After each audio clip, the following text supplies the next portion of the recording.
इस समाचार के प्रायोजक हैं the perfect mission complete centre for CTET STET TET by Rajeev Ranjan, power house Chowk, Maripur, Muzaffarpur.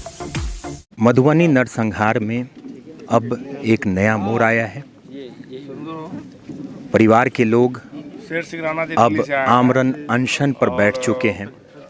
सीधे हम पीड़ित कल शाम से आमरण अनशन पर बैठ चुके हैं और CBI जांच की मांग है।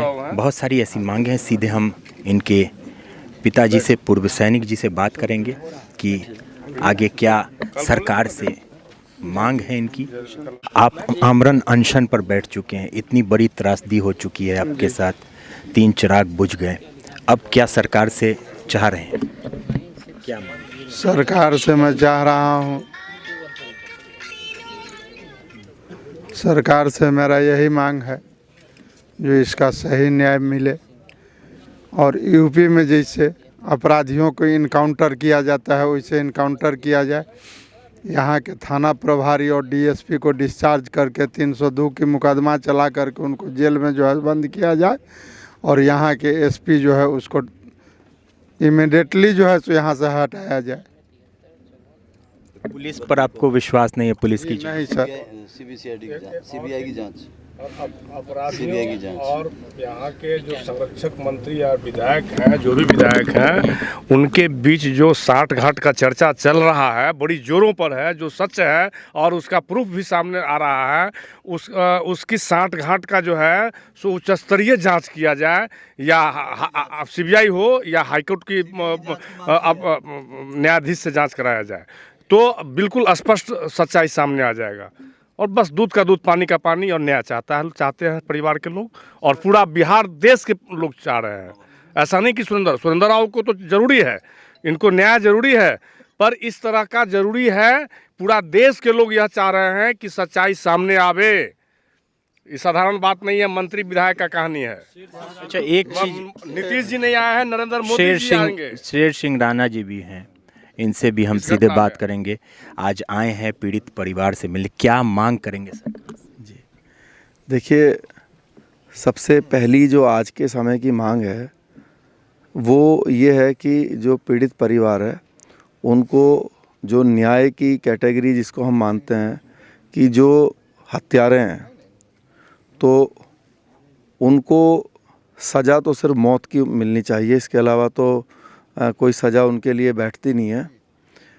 और क्योंकि मैं तीनों परिवारों को मैंने देख लिया है, तो ईश्वर जो व्यक्ति चले गए हैं उनको तो वापस नहीं लाया जा सकता, लेकिन हर परिवार के हर सदस्य के हिसाब से कम 1-1 करोड़ रुपए का मुआवजा जो है वो मिलना चाहिए पर व्यक्ति, और 1-1 नौकरी जो है हर परिवार को सरकारी मिलनी चाहिए, जिससे कि जो छोटे बच्चे हैं उनका पालन पोषण जो है वो ठीक से इज़्ज़त के साथ, सम्मान के साथ हो, और अपने जीवन के सुरक्षा के लिए जो है उनको हथियार मुहैया कराने चाहिए।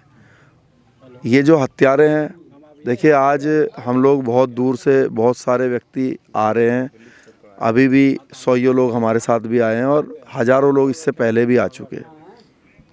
मुझ पर एक जीवन में आरोप लगा एक ताड़का वध का, और इसके पीछे भी ऐसी ही कहानी थी। एक बार बहुत पहले 82 में ये था कि भाई फूलन देवी ने जो है 22 ठाकुरों को लाइन में लगा के मारा।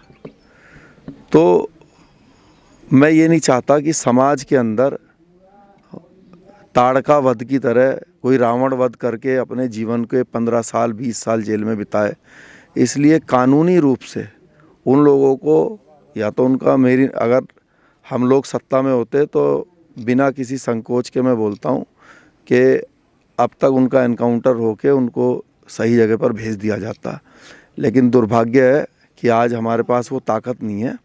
किंतु अब ऐसी भी सूचना है कि उनको अरेस्ट कर लिया गया है नेपाल में। तो क्योंकि उनको अरेस्ट कर लिया गया है तो उनको फास्ट ट्रैक कोर्ट में उनका मुकदमा चला के, और इसी 2021 में हम उनको फांसी के फंदे पे लटकना देखना चाहते हैं। बिल्कुल, तो फांसी के सजा में हाँ अरेस्ट नेपाल में अरेस्टिंग नहीं हुआ है।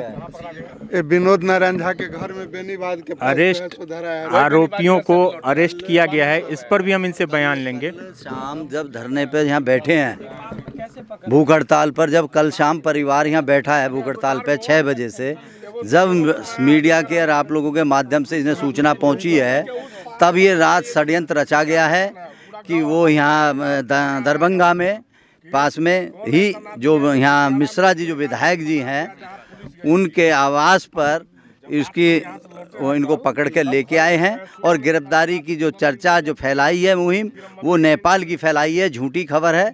इन्होंने इसी दबाव में आकर के कल रात ये सारा निर्णय लिया है ना जी। अभी तक जिला प्रशासन का कोई भी, आज 10 दिन हो गया, डीएम महोदय या एसपी महोदय या आईजी महोदय, कोई भी अभी तक यहाँ दरवाजे पे पीड़ित परिवार के घर पे कोई भी नहीं आया। न्याय से बिल्कुल पीड़ित परिवार को इंसाफ की जब उम्मीद ख़त्म हो गई है, न्याय से उम्मीद ख़त्म हो गई है, तब ये निर्णय लिया गया कि भूख हड़ताल पे परिवार बैठेगा। तो हम लोग यहाँ आए हुए थे मेरठ से, मैं भंवर सिंह चौहान।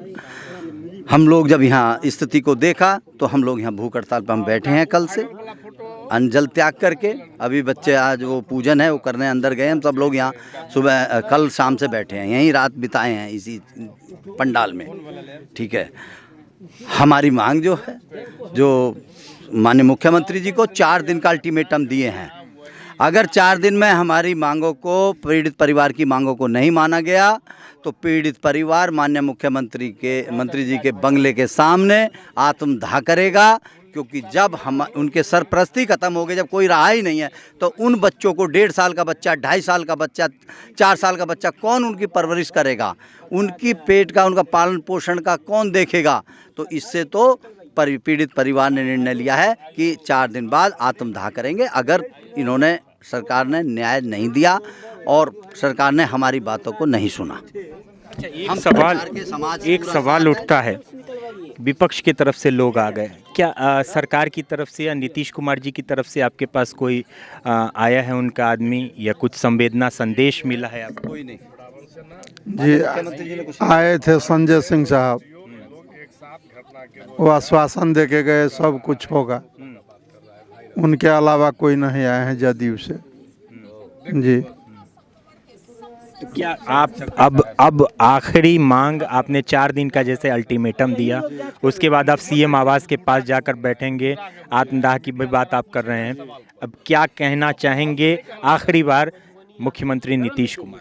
आखिरी बार मैं यही कहना चाहता हूं नीतीश कुमार जी से, जैसे यूपी में इनकाउंटर होता है वैसे इमीडिएटली इनकाउंटर उस सबको किया जाए और एसपी को इमीडिएटली यहाँ से चेंज किया जाए और महेंद्र सिंह दरोगा और यहाँ के डीएसपी को, इस सब को डिस्चार्ज कर करके इन पर 302 की मुकदमा चलाई जाए और जेल में बंद कराया जाए।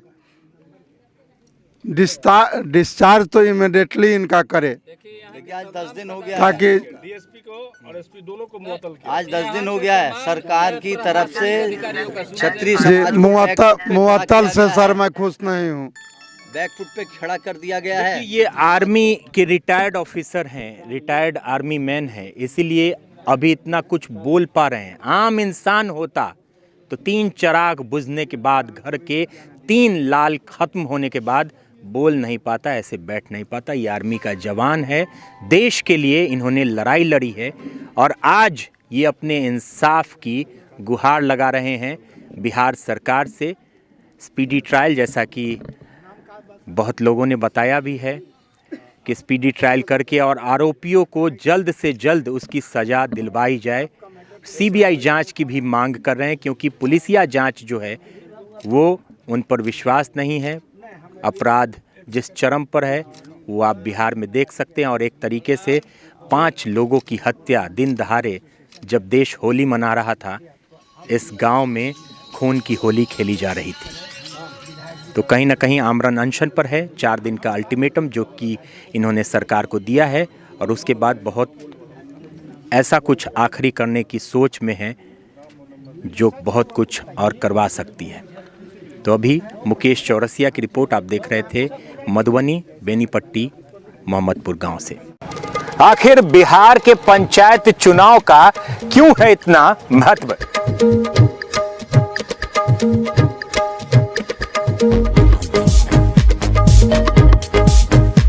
बात करेंगे गांव के जवार की, खेत की, खलिहानों की।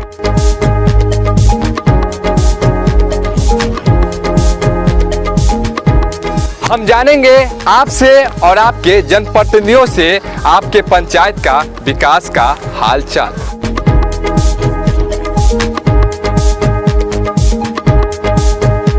आपके गांव में और आपके पंचायत में कितना हुआ है विकास और कितना हुआ है सरकारी काम।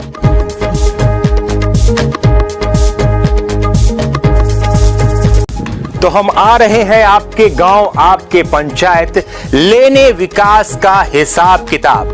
पंचायत की बात ग्रामीणों के साथ बिहार लाइव नाउ पर स्पेशल कार्यक्रम।